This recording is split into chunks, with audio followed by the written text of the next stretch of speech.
Welcome to the Strength Athlete Podcast, episode number 28. We are very excited as we do have a very interesting and somewhat different guest for you today.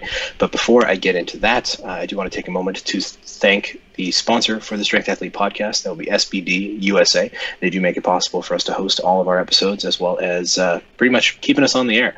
So if you want to give them some support, we know that they would appreciate it, and we would appreciate it by extension. You can utilize the coupon code SBDTSA, no spaces, all capital letters, for free shipping on an order of any size. One more time, thanks to SBD USA for that. Second order of business, I try to be more consistent about mentioning this, but please, if you are an avid listener, a first-time listener, someone who casually enjoys our podcast, make it a point to go into the iTunes store and leave us a 5-star review. More reviews means more love means more episodes means you don't have to find other podcasts to listen to when we don't come out with new ones for 10 months at a time. So, that's a knock on us a little bit, but we would love to kind of get back into the swing of things, and we're working on it as best as we can. That being said, let me transition into a great piece of news. Joe Stanek finally has an adult driver's license, and he can get into bars without secondary ID now, so that's pretty cool. It's really not that bad, honestly, just, carrying my passport everywhere. But anyway, so our guest today is going to be Eric Trexler. If you're not familiar with that name, you should be. He has recently been introduced as the Director of Education for Stronger by Science, which, if you're familiar with it, or if you're not familiar with it, that is headed up by Greg Nuckols, who is a pretty smart guy, who to date actually has our most listened to episode of the podcast. And it was like episode 5 that Greg did, so that's early on.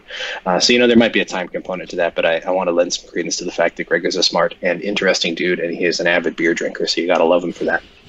That being said, Eric Trexler here has a Ph.D. in human movement science and focused the majority of his research into sports nutrition, which I know sounds a little bit separate to what you might expect, but we'll kind of get into that a little bit. But anyway, welcome, Eric. Yeah, thanks for having me.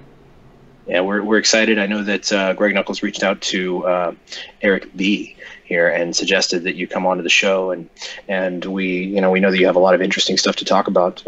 And on that note, why don't you tell us a little bit about what it entails and kind of what your plans are with Stronger by Science as the Director of Education? What does that actually mean from a day-to-day standpoint for you?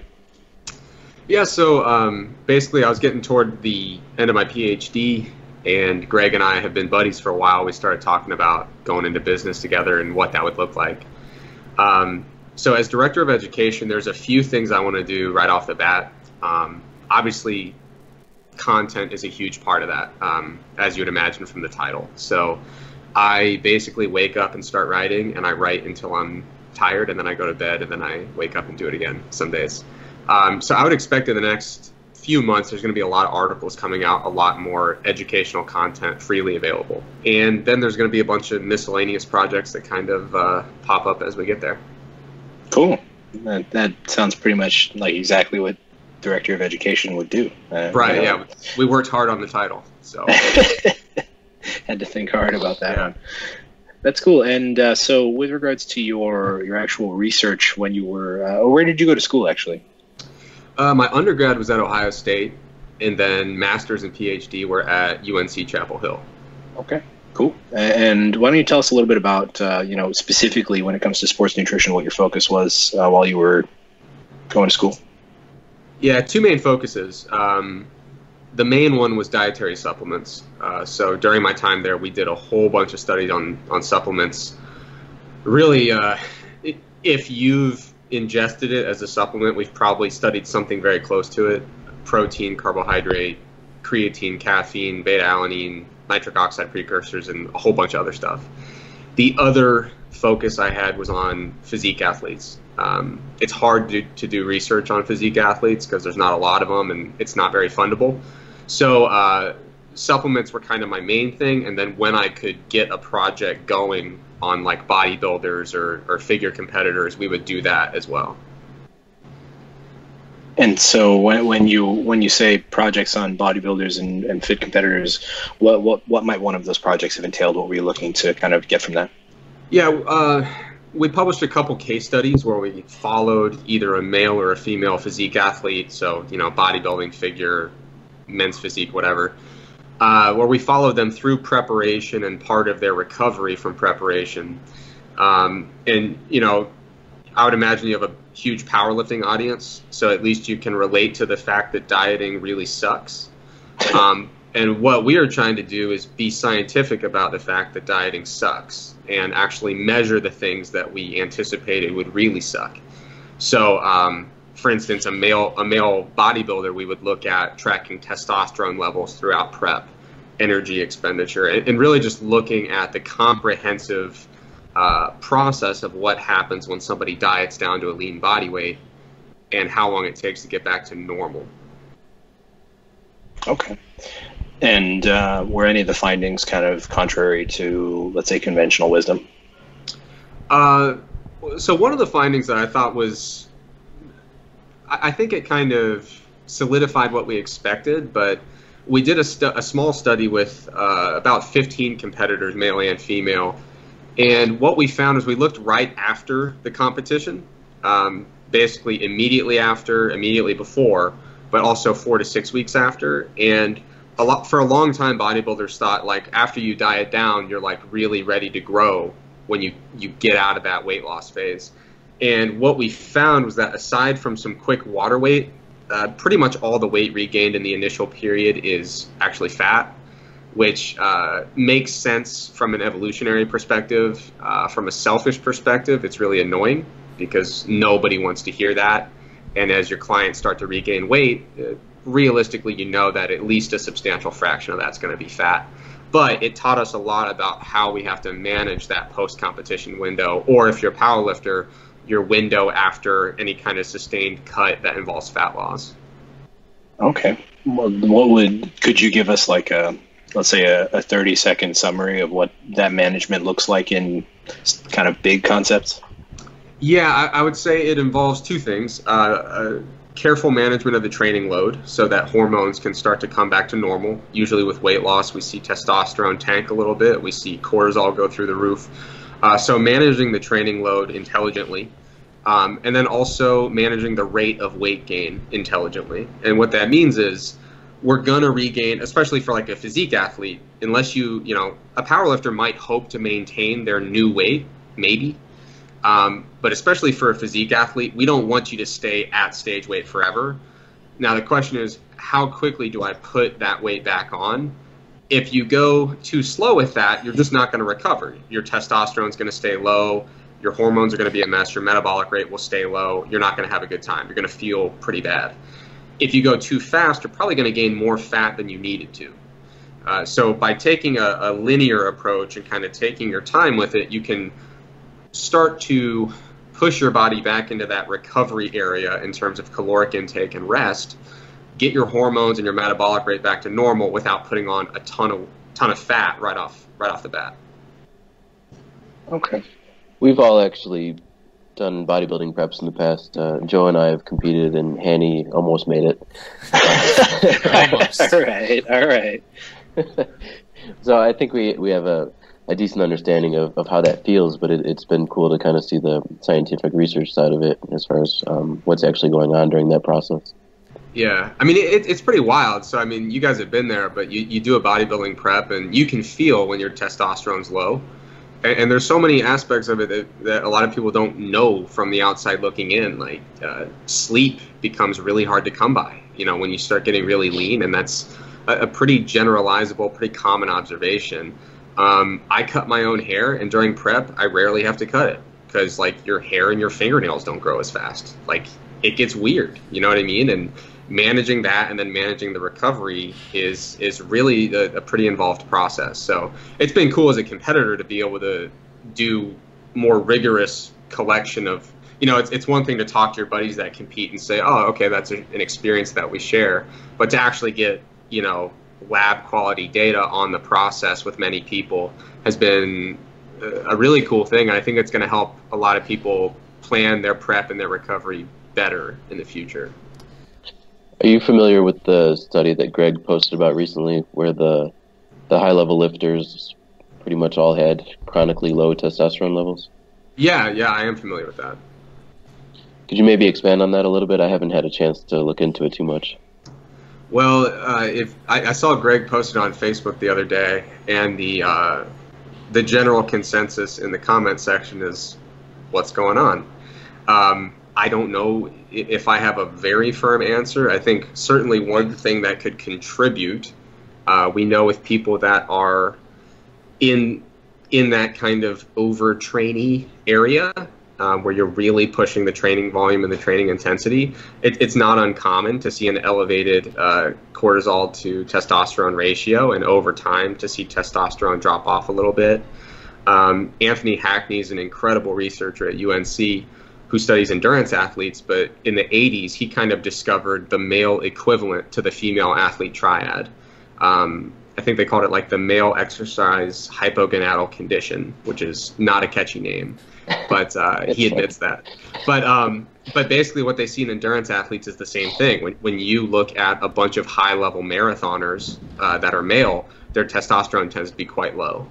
So it could be some of the stressors of training and competition that are driving that downward. That's my best guess at this point. So, talking about that post-competition period and, the whole reverse dieting concept and all of those things, my suspicion, and I could be totally off base here, is that when you're reintroducing, I have to imagine it's dietary fats that play a huge role in the hormonal shifts. As you're reintroducing those, the way to minimize fat gain and maximize muscle gain is to kind of elongate that timeline spent at the gradual reintroduction. Is that as the hormones come up, you put on more muscle and less fat? Is that something along the right lines? Theoretically. Okay. So one of the things we know is that, like, if you just let people go back to whatever they want to do, they will immediately gain a lot of weight, and it will be almost all fat. But that's what helps them recover from a hormonal perspective. So the question is, what do we do with that information? And theoretically, if you refeed calories incrementally over time and increase them linearly, you should be able to still put on some fat, but hopefully have a higher proportion of lean tissue that gets regained. If you do it in kind of a methodical process, I would say you'd probably want to lean toward a higher carbohydrate, lower fat macronutrient ratio at first. But I would say starting out with really increasing the carbs out of the gate, certainly getting out of a deficit so that you actually recover. I wouldn't tell people, hey, you just finished prep, here's like 3 extra carbs a day. It's like you want to put on a little weight at the beginning and just live with it and understand that that's what being a human's all about. Put on a little bit of weight at the start. Don't worry about the initial couple pounds. But from there, you do a more linear approach. And I would speculate that a higher carb to fat ratio would be ideal on the outset of that process. It's funny you say it that way. Our friends over at 3D Muscle Journey tend to promote a similar approach with their I think they term it a recovery diet rather than a reverse diet. Just an initial gain and then a rather slow come up of macronutrients over the course of the recovery period. In theory, over time, would we want to scale back on the amount of carbs and make it a little bit more even in terms of macronutrient, or would it not matter after a certain point? I would say, again, I want to reiterate, this is pretty speculative. Yeah. So, we did studies to observe what happens. And now the question is, so what do we do about it? And that's the stuff where we don't have really solid data. But just the reason I say high carb and lower fat is because when you put fat in, we store it as fat quite easily.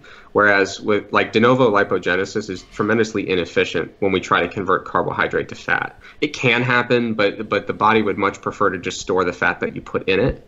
That doesn't mean to like eat a crazy diet of like trace fats, but that initial transition into a reverse diet or recovery diet, whatever you want to call it, I think starting out with a carb-heavy approach would be good. And then eventually, you're going to be gaining some weight back. That's not a side effect. That's the goal, is to gain some weight back.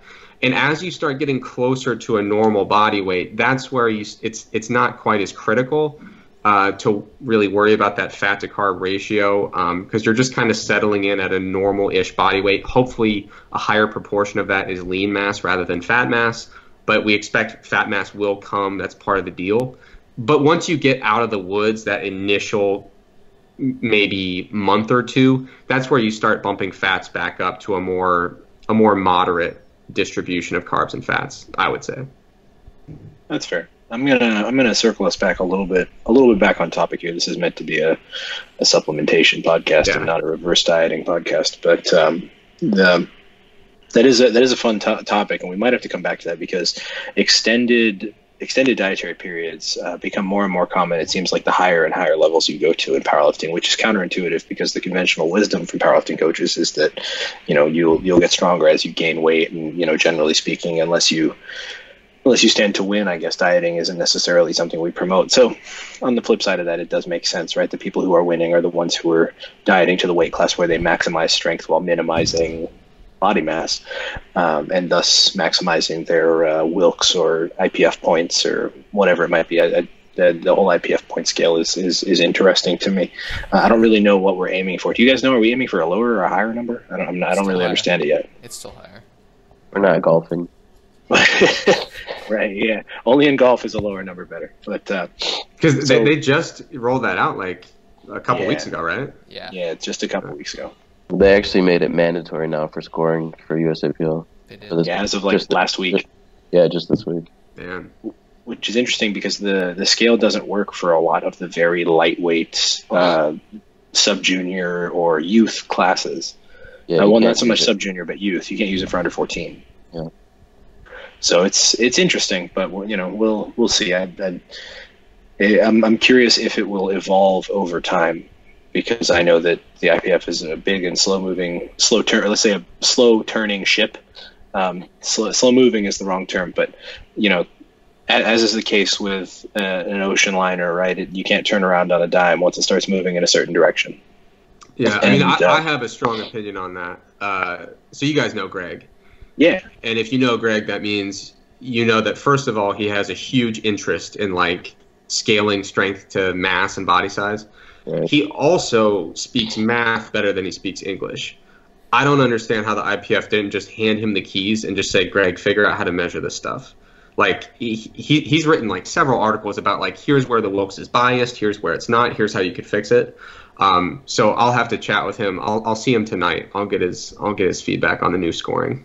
See how actually this might be interesting, and you know what, we can go ahead and you can claim responsibility for this. We'll have Greg on again in a subsequent episode and talk about his opinion of the data and how it drives the IPF points and what he thinks of that scale, because I think that would actually be pretty interesting, because it wasn't, like you said, it wasn't like it was put out and different people made a bid to make their best case for the best possible equation to determine the points. It was decided by someone within the organization, I think, as far as I know.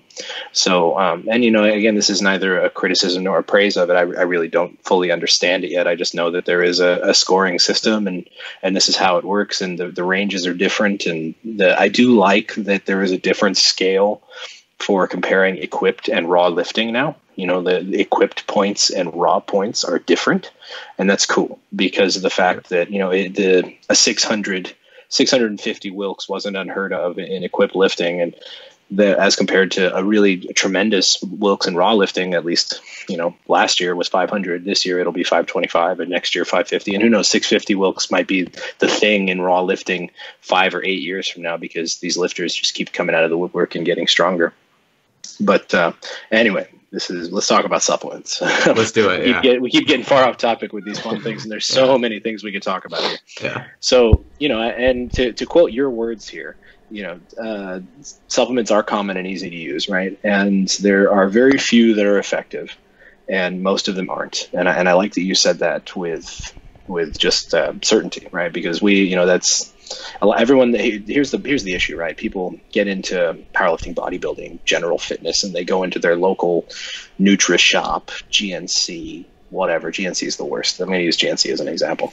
And this 17-year-old kid who's never lifted a barbell in their life or taken a supplement got told by their manager to sell them this product, and then so they end up buying some testosterone boosting herb creatine multivitamin blend, and it's for a 16-year-old girl. And so it's just like, it's so much misdirection and deception, and a lot of marketing in the supplement industry is, frankly, I think it's kind of dirty. And we actually did, for those of you listening, if you didn't listen to our previous episode with Derek Charlebois, I believe it's pronounced Charlebois. Yeah.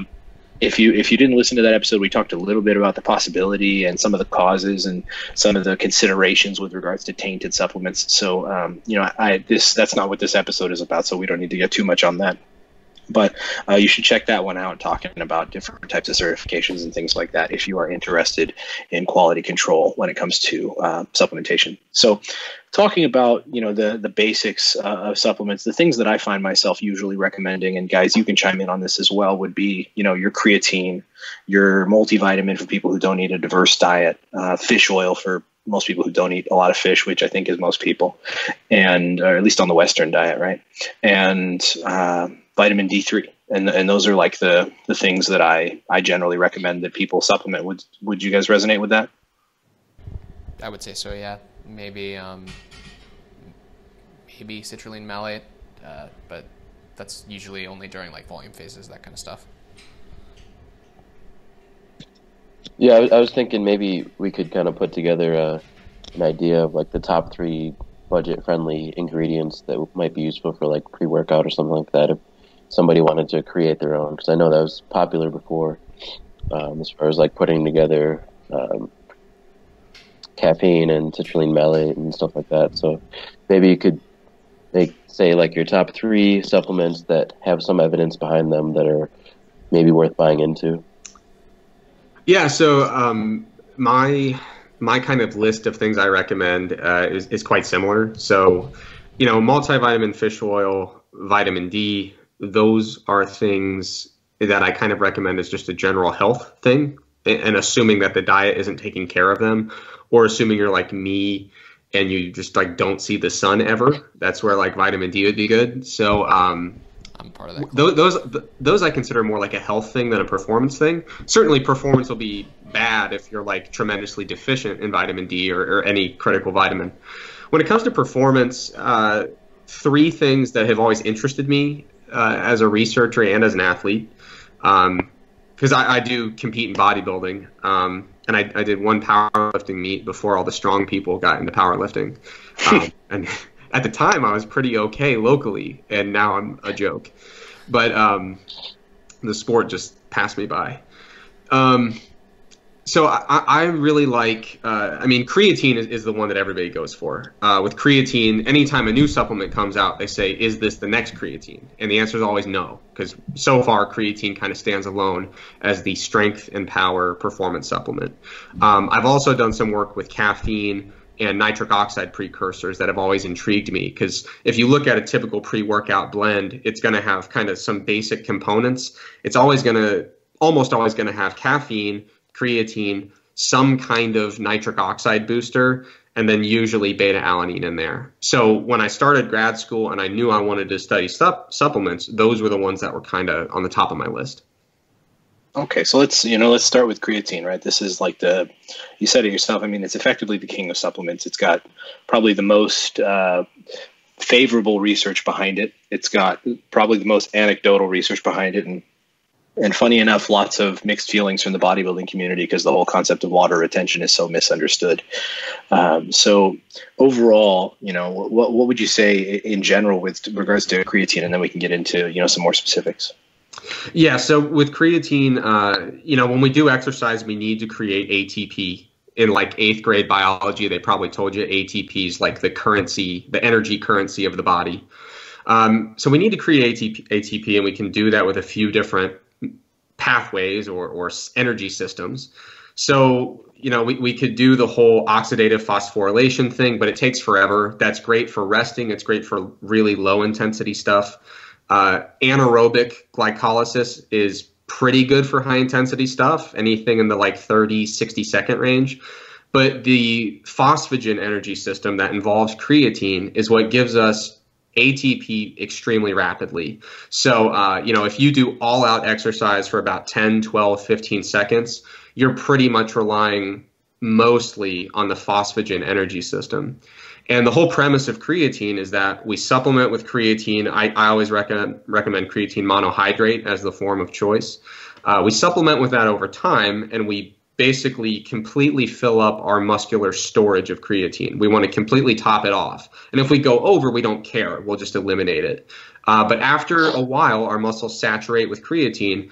And what we do is we make that phosphagen energy system just a little bit more effective. It can provide just a little bit more energy when we really need it. So the idea is, you could think of in a training, within the context of a training program, instead of failing at repetition number 8, you fail at repetition number 10 or 11. So the idea is that over time, because you have basically enhanced your ability to create energy for very high intensity exercise, you're able to train more effectively, and ultimately your strength and muscle gains will be increased over time.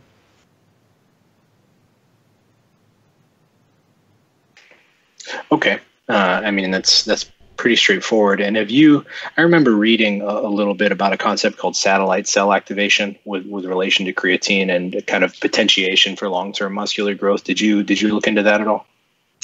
Yeah, I didn't myself in my lab. Usually that type of lab is going to be highly specialized with their equipment and their research focus. My lab was very applied. So we do the kind of research where we give you creatine and then we count your reps and we see if you got more. So nice. We're like the kind of sophisticated lab where you can measure things with your fingers. You don't need like mass spectroscopy. My kind of lab. Exactly, yeah. So There is some research. There's a great review from a year or two ago. The first author's name is Chilibek, but they kind of draw out this nice figure that shows all the potential ways that creatine could help when it comes to muscle mass and then muscular performance. Now that review is more for the aging population. But one of the things it brings up is the possibility that creatine might in fact directly affect satellite cells, which would be favorable for muscle growth. There's also a few other signaling events in the muscle by which creatine could help build muscle directly. There's evidence to support those. The most robust evidence out there that you just won't hear any kickback on is the fact that by increasing your capacity to train, that certainly that's kind of one of the things about creatine that you can absolutely count on, is that boost to your short-term high-intensity training. And when we give people creatine for several weeks on end and we train them, we often do see that they have more lean mass at the end of the trial. So that's an effect that's observed. How much of that relates to enhanced training capacity, how much relates to satellite cell activation or anabolic signaling, that's a little bit up to debate. Okay, but you would say that the evidence leans more on the side of not unreasonable than unreasonable. Yeah, I wouldn't call that an unreasonable or unjustifiable claim. Okay. So realistically, how much would you say that supplementing with creatine actually boosts the efficiency of the phosphagen system? When you look at some of the research it's tough. So like when you try to like put studies together, it's like, what does it mean to increase by 2 reps in a 12 rep set versus increase your time to exhaustion by 15 seconds in a 45-second sprint?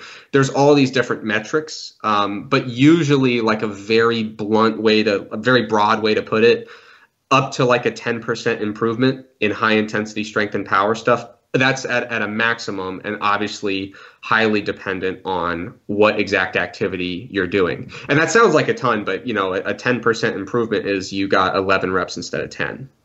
You know what I mean? So it's not earth shattering, but yeah, so it is, what I would say is it is a certainly non-negligible effect on high intensity strength and power performance, especially if you're a competitive athlete. Competitive athletes, really any kind of boost that can be measured will be enjoyed, especially if it's an affordable supplement.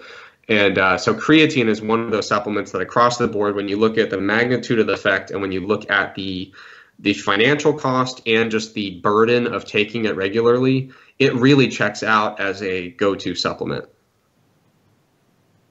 Okay, so but 10%. And when you define it in the context of a single set, it's in one rep, right? It really doesn't seem like that much. But if you kind of zoom out and you think about 10% over the course of an entire training cycle, all of a sudden you're talking about a whole lot more volume. Yeah, and I should mention before everybody like closes the podcast and orders a bunch of creatine, that's like top end is like up to 10%. So I'm not saying like you're going to increase your training volume by 10%, definitely. But it's like with certain tasks, we might see up to a 10% improvement. But I don't want to like completely oversell it because I don't sell creatine and I'm more of a scientist than a salesman. So no, this is muscle tech marketing, baby. This is 10%. You'll go from 500 to a 550 pound squat in just 8 weeks. Put on 13 pounds of muscle in 8 days. You guys all remember that, like the silver bottles of muscle tech protein that said crazy stuff like that. But in short, it sounds to me like there is a tangible, real impact from creatine that is positive. And would you say, are there any negative impacts to taking it? Creatine, there's been literally thousands of studies. We keep trying to find a reason not to take it, and we keep coming up short. People try really hard to make it seem like it's scary or dangerous, and I just can't find any evidence to support it. I did a study on creatine, and we saw creatinine levels go up. Creatinine being the metabolite of creatine, or the breakdown product. And so a lot of times, if you go to the doctor and you get your creatinine measured, they'll use it as a proxy for kidney function. And so if creatinine goes up, the natural response of a physician or somebody looking at your blood will say, it looks like your kidney function's impaired. But the utility of that measurement is absolutely assuming that you have a normal dietary intake of creatine. If you're supplementing with creatine, by definition, you violate that assumption in a huge way. And your creatinine will be elevated. But when you're on creatine, that is just really not a valid marker of kidney function. So if you ever hear people say, oh, your kidneys get messed up, that's where it comes from. And there's just really not a lot of accuracy to that statement. There's also, people will talk about getting rhabdomyolysis from it. There's a really awesome case study in the literature where, they had this patient in the hospital with rhabdomyolysis, and they're like, okay, it's a weightlifter, he's on creatine, case closed, we figured it out. But it's like that person had recently skied into a tree, which causes just absolutely insane amounts there's like a very big ski impact that was incurred that they mentioned in the case study. And they had just recently had surgery, which often it's not atypical to see rhabdomyolysis following certain surgeries. When people start using these things against creatine, they're usually reaching pretty hard. Okay, so in short, not limited to no negative evidence, overwhelming amounts of positive evidence. Yeah. Oh, one other thing I should mention, there's one study in creatine that found elevated DHT levels.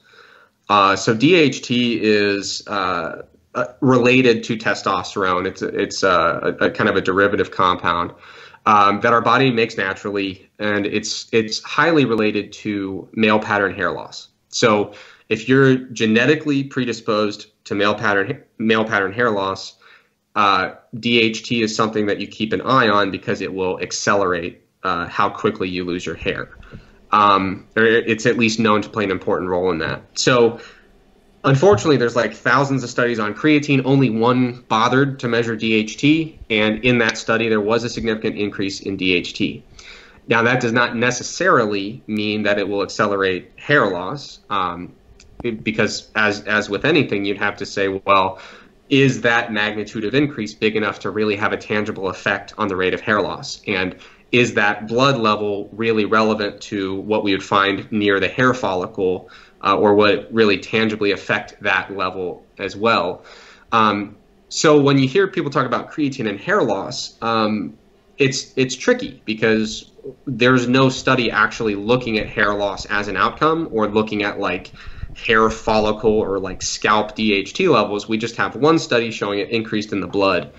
So if somebody says that, I'm kind of torn on it, because I can't say that's a baseless accusation to say that if you're genetically prone to hair loss, that creatine may be linked to an acceleration of it via DHT.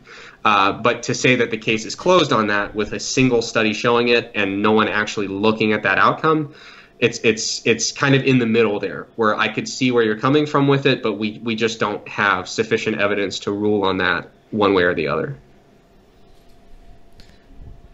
Well, looks like I'm not taking creatine anymore. I mean, again, I don't want to be like the guy who says, hey, based on this study, definitely it accelerates male pattern hair loss, because frankly, I'm not a hair loss expert. But if you ever hear people talking about that link, that's where it comes from. And frankly, I'd be really happy to see more work look into that link. But unfortunately, right now, we just don't have much to go off of. So what is the research headed towards right now with creatine in terms of future information seeking? Yeah, so one of the coolest things about my grad school experience was that I got to have several in-person conversations with the dude who invented creatine. Roger Harris was like the first guy who said, hey, creatine seems important in muscle. What if we try to supplement with it for performance? So he is brilliant, and when he talks, you just try to keep up and try to pretend you know what he's saying. But when he talks about creatine, he's like done with the performance thing. He's like, case closed. You'll get, a pretty reliable, assuming you're not a non-responder, which exists, you'll get a decent increase in strength and sprint performance, again, up to 10%. I'm not guaranteeing 10%. But the future of creatine, talking to him, he's done with the performance stuff. We've shown it a million times. He wants to move on and look more health-oriented. And right now, they're looking a lot at the role of creatine in the brain. So we've known for a long time, if you're born with some kind of creatine transport error or some kind of creatine deficiency in the brain, the effects are devastating. There's really profound intellectual disabilities associated with that, and really, really diminished cognitive function. So we've always known creatine is critical in the brain, but we've never really looked at what kind of supplementation dosing is needed to actually increase it in the brain, and what might be some of the clinical benefits of doing that. So there's people looking into how creatine affects sport-related concussion, traumatic brain injury, such as like blast injuries in military populations, Alzheimer's, Parkinson's, really anything in the brain. They're trying to figure out how creatine might be useful in those applications. And right now, I'm certainly not ready to say what it can or can't do in the brain. All I can say is that people are looking into it, and in 10 years, we're going to know a lot more about creatine in the brain than we do today. Well, let's hope that monohydrate doesn't become a pharmaceutical product, right? Yeah, let's hope not. From a strictly selfish cost standpoint, unless you want to pay $1,000 a kilo for creatine monohydrate, it's best that it doesn't go that route, I guess. Yeah, I prefer to keep my health insurance company out of my creatine purchasing, and yeah. Supplementation insurance. Now, there's a scam you could get going. Yeah. Anyway, so moving on to what would be number 2, I think, or at least based on the list that we've seen, is caffeine. And I love caffeine. God, I love caffeine. And, pretty much anybody who knows me can attest to the fact that I have been a chronic abuser of caffeine for as long as any of them have known me, and long before then. Perspective, today, for example, I had about 16 ounces of French press coffee first thing in the morning, and that's quite strong. And it was Death Wish coffee, which, they said, which I don't believe the 600 milligrams per 8 ounce claim by any means, but it's definitely got a little more kick in the pants than your standard coffee. And then just before this call, I had a little bit of something else that was caffeine and just like a powder. I find that I don't get the same positive effect I want from it, but I feel terrible if I don't have that much. I feel like a drug addict. But anyway, so what's the story on caffeine with regards to performance and training? Yeah, so caffeine is again, it's kind of like the number two for the strength and sprint athlete in terms of what people like to use. I mean, you rarely find a pre-workout blend that doesn't push the caffeine pretty hard. And, usually the marketing strategy is to like act like you're giving people like cocaine or amphetamines. Like that's kind of just the way that they frame it, is like you're going to like run through a brick wall after you take this powder. So yeah, the stimulatory effect is really big in pre-workouts, and there is a lot of reliable evidence that caffeine enhances endurance performance. That is a pretty consistent finding. When it comes to strength and sprint performance, there's less research, comparatively speaking, and it's a little bit more hit or miss. Sometimes it seems to work, sometimes it doesn't, but certainly it's got a decent track record of providing tangible effects when it comes to strength and power performance. And the way it does that is caffeine is an adenosine receptor antagonist.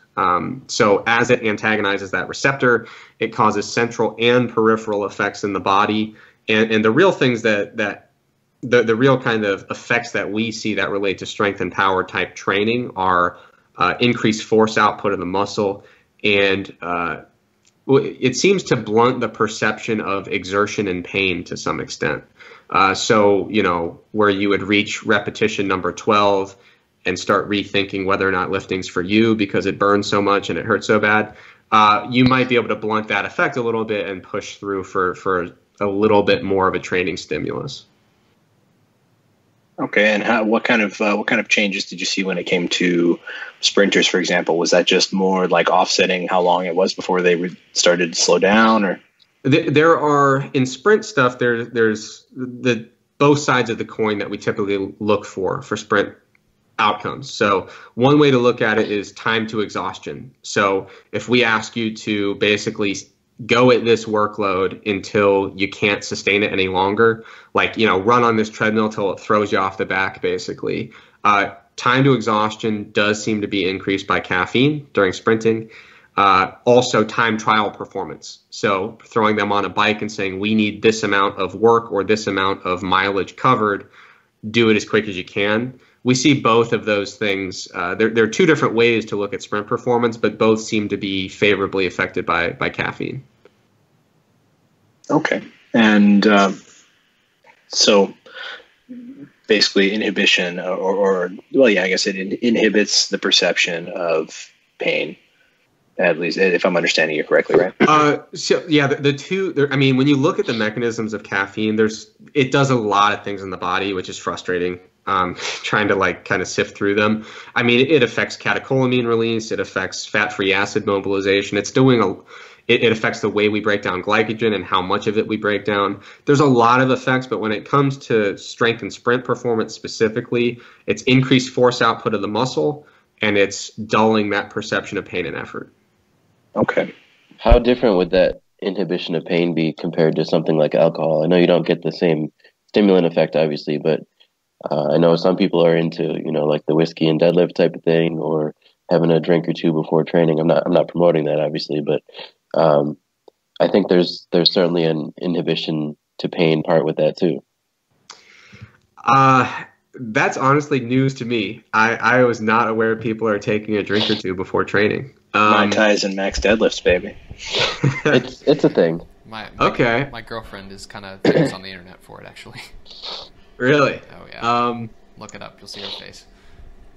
Yeah, my gut instinct is saying that I don't think that seems like a particularly great idea, but I would have to look into it. I mean, obviously a high dose of caffeine is not what you want before training, but like a low dose to dull that, I don't even know how I would begin to compare and contrast the ways that they might affect that perception of pain and exertion. So my answer is I have no idea how to put. I can tell you that they almost certainly are acting through different mechanisms, which would give me pause when it comes to just the face validity of saying, yeah, that's a similar effect, because certainly they're acting in different ways, even if they are both dulling that perception to some extent. I know in powerlifting, a lot of times people are just trying to suffer through their training and relying on NSAIDs and stuff like that too. So I think just that inhibition of pain part is a pretty important factor in terms of what they're supplementing with. That's now that you mentioned that, that's actually an interesting thing to circle way back around when we talked about power lifters with low T. There was a study a couple weeks ago that came out that said that chronic, pretty reasonable doses of ibuprofen, really just, I think it was for a month or two in a row, had a pretty meaningful reduction of testosterone in the population that they sampled. So I wonder if that might actually factor into that conversation as well, of are powerlifters just living from ibuprofen dose to ibuprofen dose because of their training. So if I'm interpolating correctly, if low testosterone tends to correlate with higher level lifters, and if ibuprofen intake tends to reduce testosterone, is there a performance enhancing impact of ibuprofen? Am I doing this right? Am I connecting dots correctly? I don't believe you are. So Advil is not a steroid. Damn. I would say definitely not. Okay, that's fair. But so getting back on caffeine. Yeah. Among strength athletes, that is our fitting name, and for our audience, who should be using caffeine? Like, what and how much? Because you can do so much. You can do 50 milligrams. You can do 500. There's pre-workouts out there.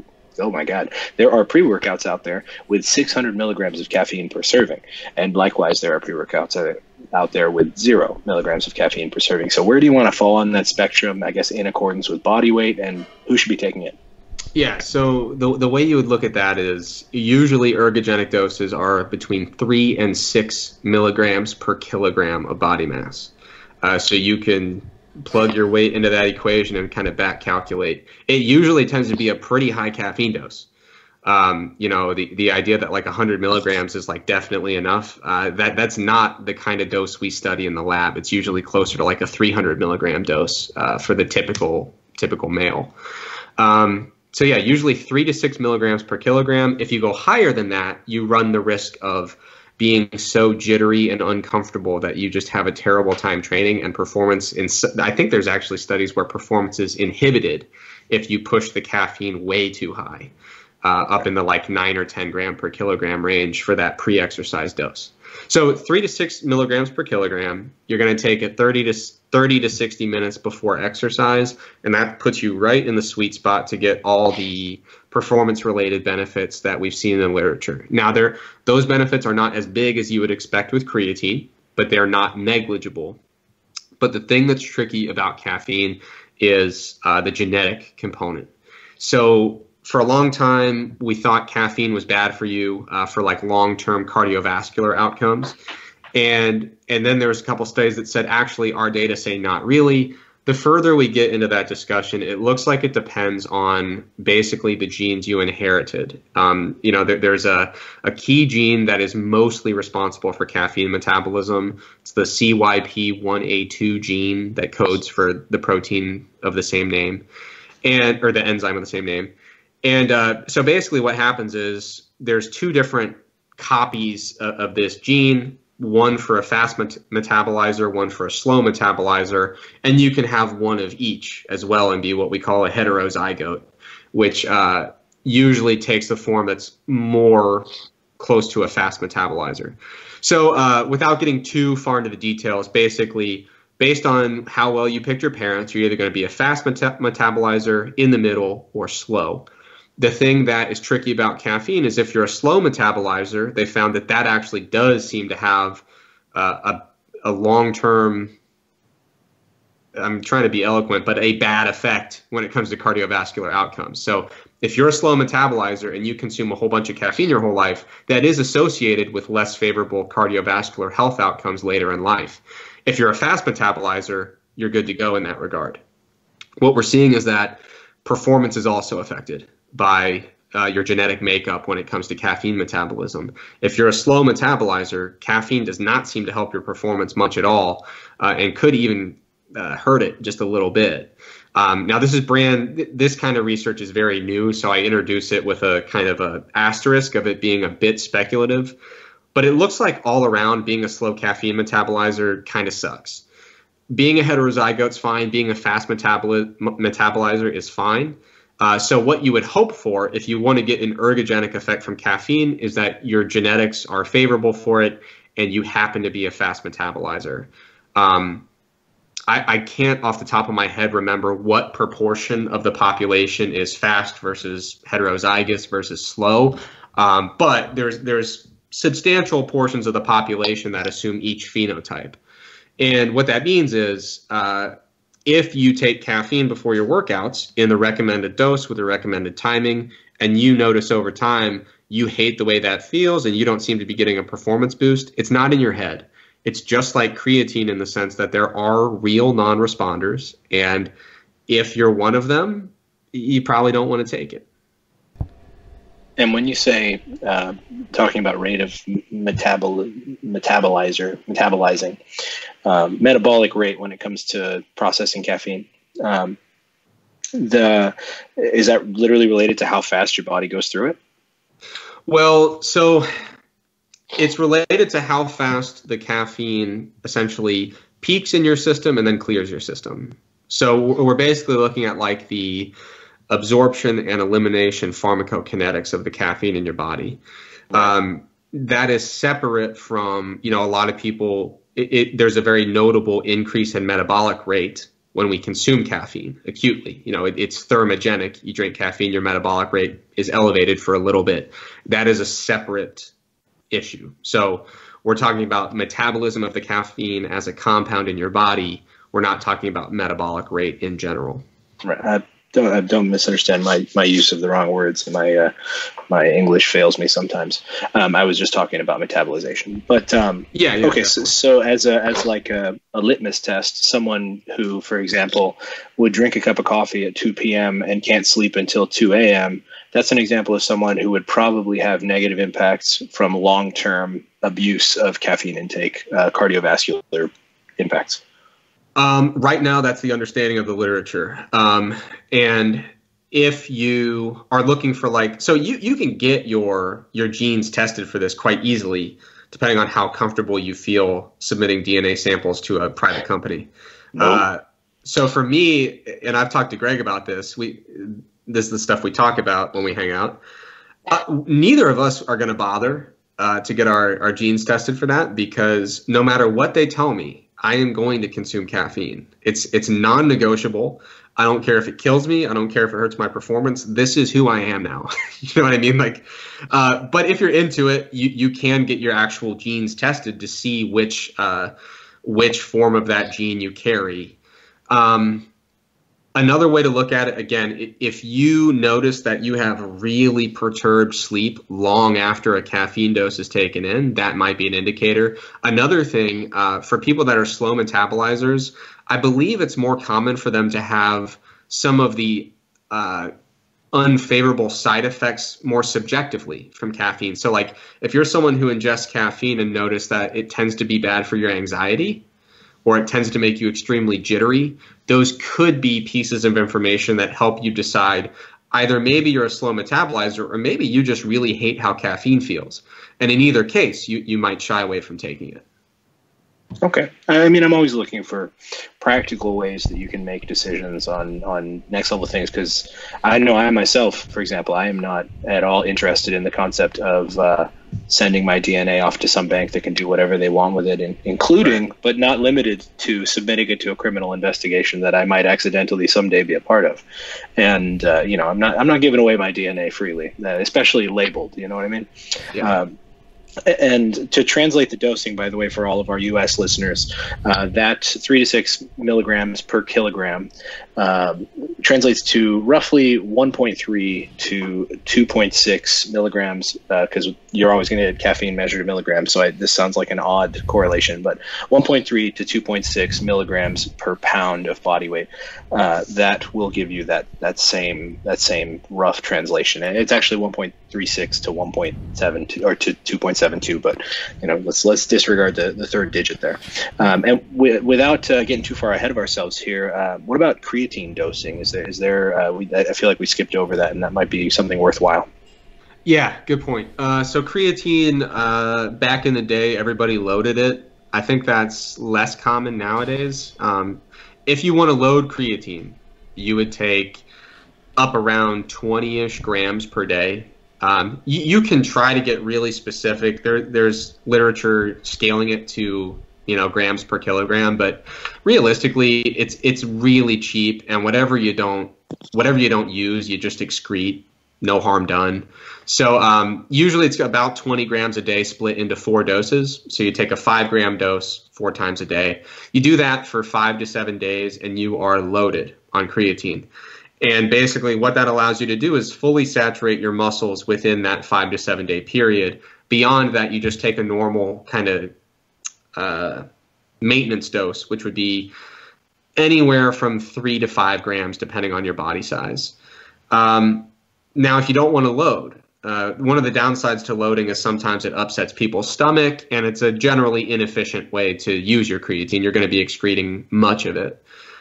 If you just want to take a normal maintenance dose and just do that from now on, so every day 3 to 5 grams, within 3 to 4 weeks, your muscles are going to be fully saturated anyway. So basically, the thought process of to load or not to load really depends on the question of, from the time you open that container, how important is it for you to have your maximum benefit within 7 days? And that's really your call. Okay, that's a fair answer. I just didn't want to skip past that. That's basically exactly what is recommended. Everybody says 5 grams a day in perpetuity, and you should be pretty much good to go. Yeah. I had a thought on caffeine. Let's say we're talking in a meet day situation. When do you think throughout a meet would be a good time to take caffeine? Like, is there a certain time where the performance benefits would run out that you would kind of need a re-up in general, or is that just kind of an individual thing? Well, it'll certainly be individual based on your rate of metabolism, which depends on your genes, which most people don't know. Certainly, the general understanding is you want to take it at least 30 to 60 minutes before the event that you wish to perform on. Now, it gets more difficult when you talk about multiple dosing because there's probably some degree of a refractory period where it's like, well, I don't know if I'd say that, but even like an acute habituation type period where I'm not certain if multiple pulses of dosing will be as effective as just timing it before the event that you really want to maximize. I remember some scientist from like a pharmaceutical company emailed me a while back and sent me some paper about it. But basically there's some thought that there's a bit of a short-term habituation where within a few hours after that dose, that it's unlikely that you're still seeing benefit. And how multiple pulsing doses factor into that, I'm not aware of research on that. So there's 2 ways to do it. You could try to take smaller relative doses and time them about 60 minutes before each lift. Or you could try to just prioritize which lift you feel like you're going to need that caffeine boost on and time it about 60 minutes before that. Are there any powerlifting federations that care about your blood caffeine content? They used to. It used to be WADA used to have some sort of testable limit / threshold that came up on the drug test, but they actually took that away. I think that was like my first year being relatively present in USA Powerlifting, so that was like 2014, 2015. Okay. That seemed to went away.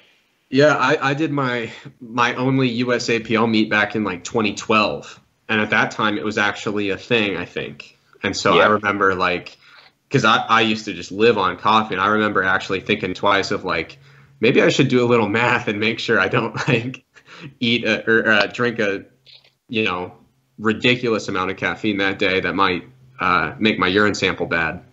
But yeah, I would say the most simple solution would be to prioritize which lift you really, really need it on and do it 60 minutes before that. If you want to try a more complicated pulsing thing where you do it 60 minutes before each lift, but maybe adjust your dose downward for each one, that might be an option too.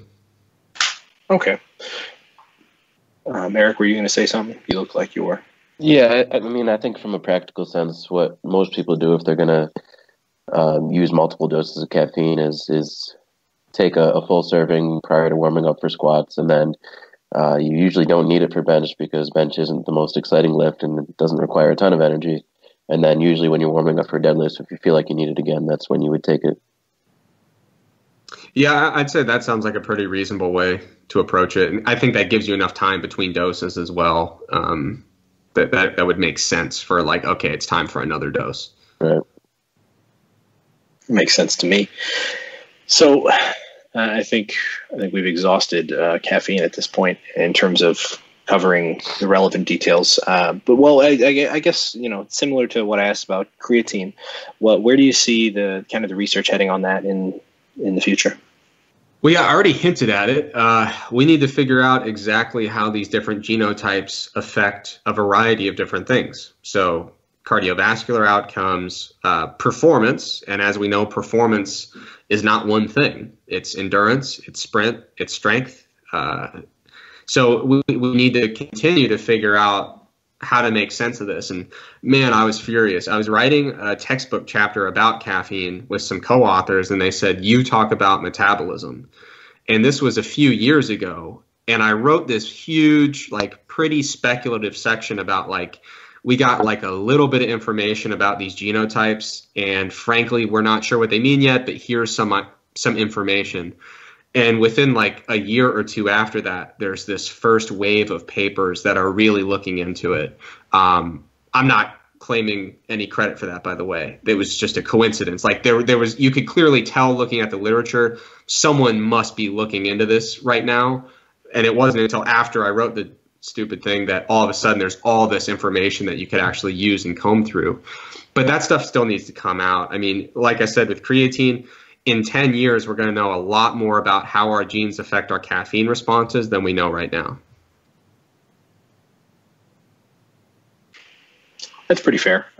So the third thing that you listed for us in terms of, I guess, order of importance is what I assume this list was made by, was nitric oxide precursor supplements. And it's funny, actually, because your list here, and you mentioned this earlier, you basically made your studies were largely on the ingredients of pre-workouts. You're like the ideal pre-workout formulator for a supplement company. You have extensive research background in the big three. And so I'm interested, actually, because I have been led to understand that by and large, I won't say all, but by and large, a lot of these nitric oxide precursors, at least going back to like the concept of, what was it, arginine, and there was the one that starts with an O that it relates to arginine. Ornithine, and that they were largely bunk, but then things like citrulline have tangible performance benefits, and nitrates if they don't give you the nasty headaches. So yeah, well, let's talk about a little bit about the nitric oxide precursors and kind of your general opinion of those. Yeah, and please keep me on task here because I can ramble about this topic. So nitric oxide precursors. Back in the day, it was arginine, and the problem with arginine is that its bioavailability is not good. And what that means is we take it orally, and before it really gets out into the bloodstream, a lot of the gut tissues use a lot of it, and it just doesn't make it out. So the reason that citrulline came around was because citrulline has great bioavailability, gets into the bloodstream, and gets converted to arginine. So when we talk about citrulline, we're really talking about the effects of arginine. It's just arginine is not effective as an oral supplement. So you can take those to try to increase nitric oxide production through an NOS-dependent pathway. So it relies on the nitric oxide synthase enzymes. And that's fine, but that pathway, because it relies on those enzymes, it can become saturated at a certain point of production level. And it also requires plenty of oxygen to be around to make that reaction work. Now, if you use something like nitrate, which is commonly found in like beetroot juice, pomegranate extract, spinach, things like that, nitrate also increases nitric oxide production through a completely separate pathway. So in that one, nitrate gets reduced to nitrite, which gets reduced to nitric oxide. And that pathway does not rely on those enzymes. And probably more importantly for strength and sprint stuff, does not rely on oxygen either. So that pathway is actually accelerated or increased in the context of hypoxia and acidosis within the muscle. So there's a lot of people, well, there's not me, I'll just own this. From my perspective, I'm always curious as to why there isn't more nitrate supplementation work done in strength and sprint stuff. Because if you're going to just compare the two pathways at face value, it would appear that the nitrate pathway seems a bit more favorable as a mechanism for making nitric oxide. Now, onto the actual effects. Nitric oxide, it's most notable for increasing blood flow. You know, the vasodilator, that's how everybody markets it, is like, you know, skin splitting pumps, which is supposed to be a good thing, even though it sounds terrible. So blood flow is the big thing that everybody likes. You know, you go into the gym, you get a pump, you feel huge, and then 2 hours later you deflate. It also, in aerobic exercise, has been shown to affect the efficiency with which we do exercise. So it makes our mitochondria more efficient, so we can do the same amount of exercise work with a lower energy use. So in the long run, it theoretically would allow you to do more work for a given amount of energy expenditure. And for me, what's most interesting is the fact that nitric oxide appears to act directly on the muscle. And the way it does that is by increasing calcium release at the sarcoplasmic reticulum. So if you're familiar with excitation-contraction coupling, calcium is really what calls the shots when it comes to muscles making force. So if you can favorably affect calcium kinetics within the muscle by altering the sarcoplasmic reticulum, you probably have a good chance of affecting the amount of force production by muscle. So would you say that there is a tangible benefit from some of these supplements on like an acute single session, single dose level with regards to force output? Yeah, the more that I look into it, when it comes to resistance training, let's just simplify and keep it there. The blood flow stuff, I'm less convinced by the day that the blood flow stuff matters for resistance training. When it comes to endurance sport, that makes sense. Like, Andrew Jones is like a really, really good researcher who Nike brought on for their Breaking 2 project, like the 2-hour marathon thing. And the way they started that was basically by doing a ton of calculations that were purely based on how do we get the oxygen to the muscle? How much can we get in a certain amount of time? It was all calculations that were heavily dependent on blood flow. That's not how resistance exercise works.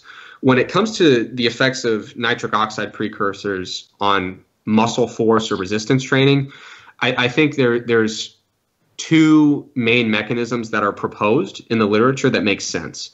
One is that nitric oxide nitrosylates the ryanodine receptor of within the excitation-contraction coupling pathway. And so the effect of that is by nitrosylating that receptor, it increases calcium release from the sarcoplasmic reticulum, which allows theoretically more force to be created. At the same time, through guanylyl cyclase, which is an enzyme that nitric oxide activates, it probably makes the myofibrils more sensitive to that calcium. So it theoretically is making more calcium get released and making the fiber more sensitive to the calcium that is released. So the short answer is I think there's strong evidence that yes, an acute serving of a nitrate source specifically definitely has been shown to increase force production. The only caveat is that it's at high contraction velocities. So there's a researcher whose last name is Coggan, C-O-G-G-A-N. He's done a couple studies, he or she, I'm not sure actually. But basically, they've shown we give beetroot juice at an effective dose 2 hours before exercise. When we measure force and power at low contraction velocities, there's no difference. But at velocities of like 270, 360 degrees per second, there is a difference. When it comes to citrulline malate, there's several studies showing if we give it an hour before exercise, when we do a fatiguing protocol, like, bench press, multiple sets, get as many as you can, more repetitions are completed.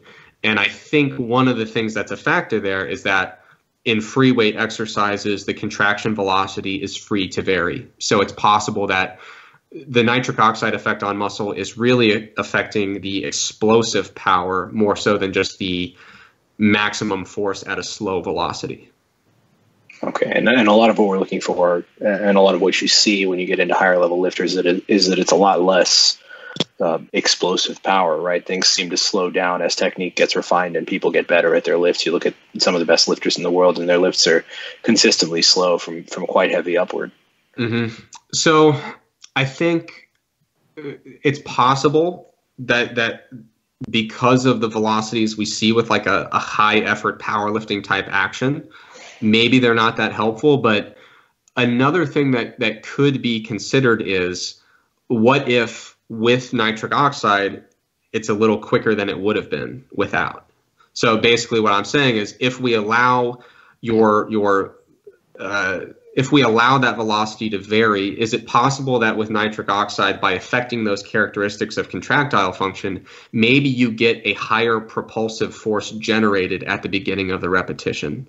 And so maybe what happens is your repetition doesn't start slowing down until a slightly higher load, in context where we let velocity vary.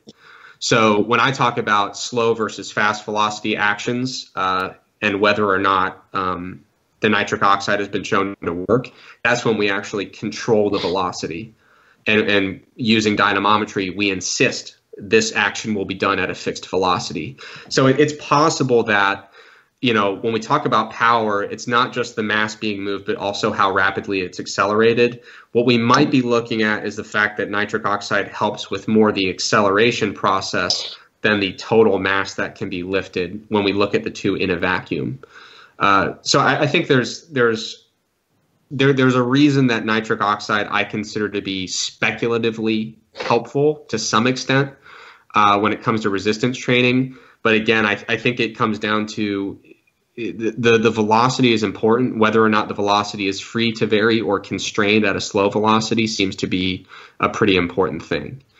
Because again, we have to figure out basically how in the world do we have multiple studies showing citrulline malate to increase reps to fatigue, where those final repetitions presumably are not rapidly completed repetitions.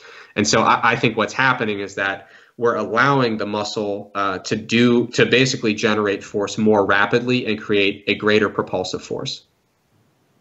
Okay, so if I'm connecting dots correctly again here, the thing that we would look for more so in strength athletes is the extra reps. Not unlike what we're looking for from creatine is the ability to accomplish more work by whichever pathway that may be. But that being kind of the end effect that makes a little more sense from a pragmatic standpoint in training for powerlifters. Yeah, I would think that training for powerlifters, again, it might help to a very small degree with enhancing the rate of force development, which would affect power by accelerating a given mass a little bit more rapidly. But when it comes to training day to day, I think you're talking about the reps to fatigue. To me, are kind of the more notable or the more promising findings. Okay, and so when it comes to citrulline malate, would you agree that the concept of 6 to 9 grams is an appropriate dosing strategy pre-workout? Yeah, citrulline malate, you're usually going to see it given at an 8-gram dose in the research, so 6 to 9 fits that pretty well. Usually the studies looking at 6 grams are just using straight L-citrulline. That's not a rule, but usually that's the way that goes.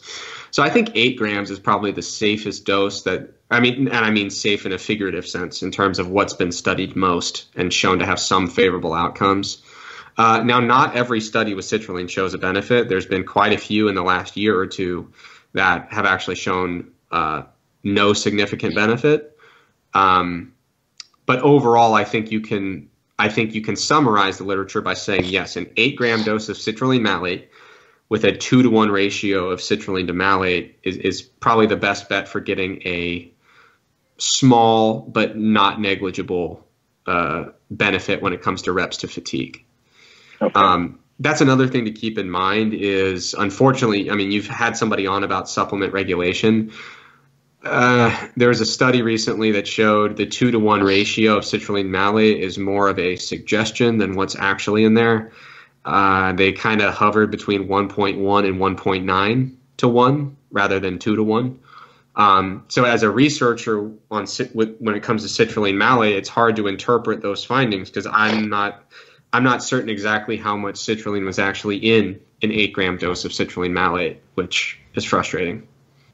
So would you say that taking citrulline standalone, L-citrulline, is superior for kind of avoiding that issue? Well, I don't know, because with citrulline malate, we just keep looking at it as a single compound. I find it hard. I find it hard to believe that malate does a lot on its own. I can't completely discount the possibility that there's some synergy between the two as a pair. All I can tell you is most of the resistance training literature uses citrulline malate, and I can tell you citrulline malate is quite affordable, and it also tastes really good. So I'm inclined to say, just go with what's studied, which is the citrulline malate seems to be studied quite frequently. The results are not all positive, but there's some evidence out there showing, a decent amount of evidence showing increased reps to fatigue when you're doing a really strenuous resistance training effort. It has kind of a sour taste, right? Yeah, it's great. So what I do, here's some practical advice for the listeners. I get like a flavored water, like a blue raspberry kind of like water enhancer thing. And a little blue raspberry flavor with citrulline malate in it is this like sour blue raspberry that is just incredible. But if you just have plain citrulline malate in water, it basically tastes like lemon juice to me. That doesn't sound appealing to me. What about something like L-Carnitine? I know that's been sold in supplement forms in various ways. Acetyl L-Carnitine was pretty popular as a pre-workout addition, and there's GPLC and things like that. Are any of those useful? I've seen, so the carnitine stuff, back in the day, everybody was talking about carnitine for fat loss. Mm-hmm. And I can say quite confidently that I've looked into that pretty thoroughly, and I find no evidence to support that. The idea that carnitine is going to help with your fat loss. When it comes to more of the neural aspects of carnitine, I have admittedly not looked as far into them. I usually look at outcomes that are a bit more peripheral in my own research.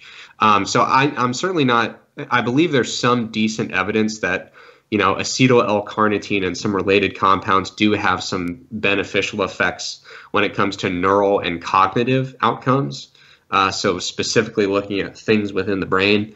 So I'm certainly not ready to discount those, and I've basically people I know that know their stuff support its use for those types of things. So it's something I intend to look into more deeply at a future time. But for now, I say it's fine, but it's not the type of supplement, most of my research is more straight performance oriented. And when it comes to like the main nuts and bolts of a pre-workout for like really tangible performance outcomes, I haven't seen much looking at those with different types of carnitine. They could be out there. I just haven't seen it. Yeah, I think the main reason for people including that in kind of the homemade pre-workouts was the mild stimulant effect and kind of mental focus that you can get from it. Right. Yeah. And so that's an area that I don't discount. I just haven't gotten too far into it myself. So outside of what we've discussed so far, are there any other supplements that you think merit consideration? Let's say if someone has a broad budget to spend on ancillaries to their basics? Yeah.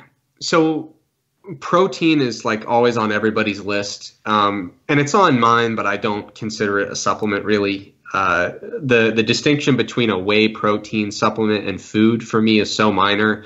I just lump it all in together. So I always tell people to get enough protein for the type of work that you're doing. And if that includes a supplement, fine. If it doesn't, no big deal. So whey protein is just like any other complete protein source. It gets the job done, but you shouldn't be taking chicken out of your diet to work whey protein into it. You know what I mean? It's just convenient, and it does what it's supposed to.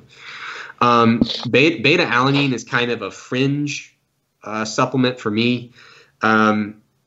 It's most effective for someone who's not doing powerlifting stuff. So if you're doing activity that's closer to like a minute and even up to like 4 minutes in duration, and it's just all out hard, basically the kind of stuff that makes your muscles burn really bad, that's where we start to see beta-alanine do its thing. Because beta-alanine is basically an intracellular proton buffer. So as we generate all those protons and we start to have acidosis in the muscle from all the anaerobic metabolism of like really high intensity work, as that starts to accumulate, we need to buffer that to prevent some of those fatigue-inducing effects. And so beta-alanine in those types of physical tasks does seem to delay fatigue. There's also some research showing that beta-alanine, when coupled with creatine, has more favorable effects on lean mass gains over time than creatine alone. The results on that are actually a bit mixed. There's some studies showing that, some that do not. So beta-alanine for me is kind of one of those luxury supplements where it's like, and by the way, I would also say nitric oxide stuff fits in there too. When I talk about the potential theoretical benefits, I'm not completely on board with nitric oxide as being, you know, a super effective product, but it's one of those ones where there's something there. There is evidence that merits its inclusion in the discussion. Whether or not you're convinced or sufficiently swayed by that evidence, at this point, I could see arguments going both ways. So that's the way I view nitric oxide supplements. That's also the way I view beta-alanine. Now, if you're a competitive 800-meter runner, you're probably going to get quite a benefit. 800 meter, 1600 meter. If you're a power lifter, it's much more arguable. The thing about beta-alanine is you can get it in bulk. It's tasteless. It mixes easy into everything. So it's one of those things that, dosing it at around 6 grams a day is cheap, easy. You might get a little benefit from it. So those are two supplements that I kind of consider like, if you feel like it, great. If not, you're probably not going to lose sleep over, missing a nitric oxide or a beta-alanine supplement in your plan. What's your opinion on the types of supplements that are being used for cognitive enhancers like huperzine and things like that? Are those worth spending the money on? Because if I recall correctly, those are a little bit more expensive. So the only experience I've had with those types of supplements is I used a kind of a blend that was supposed to be like a focus enhancing kind of cognitive related supplement. I liked it, but ultimately the price did kind of do me in, where I was like, that was fine, but I think if I were to do like caffeine with a cup, even caffeine with like tyrosine or something, I just didn't feel like for what I was getting out of it that I was like, yeah, I'm really eager to buy that again. But I did notice something. So my whole thing with that is everybody's different in terms of their cost to benefit ratios. There's not a lot of research to go on with those types of supplements because they are a bit newer, and they're just generally less work being done on them in laboratories. So if someone were to tell me, hey, I buy this supplement because I like it and it helps me focus, I'd say, great. And I can actually identify with that. I kind of experienced that. But I think it's kind of up to the individual to decide based on the magnitude of effect I get from it and based on how much it costs. Yeah, that's how I wish to spend my money. And I'm really not interested in swaying anyone in either direction on it. And one more that I want to ask about that I think can wrap us up pretty effectively here is branched chain amino acids. And I know that these are like big marketing recovery, spend your dollars on us flavored Gatorade powder stuff. But so what's your thoughts on branched chain amino acids overall? Yeah, to be simple, because I've said a lot of convoluted, long-winded answers. You got to look really hard to find reasons to use branched chain amino acids.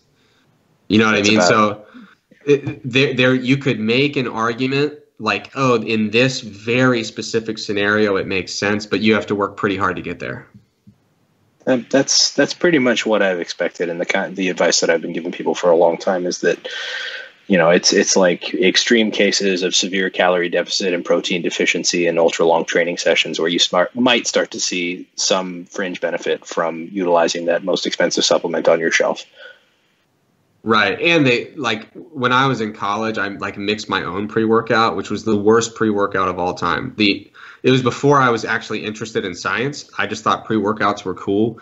Worst formula, tasted horrible. All the ingredients were just useless.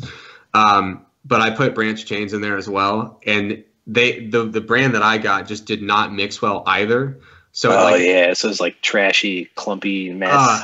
It just added insult to injury because it's like, this tastes horrible.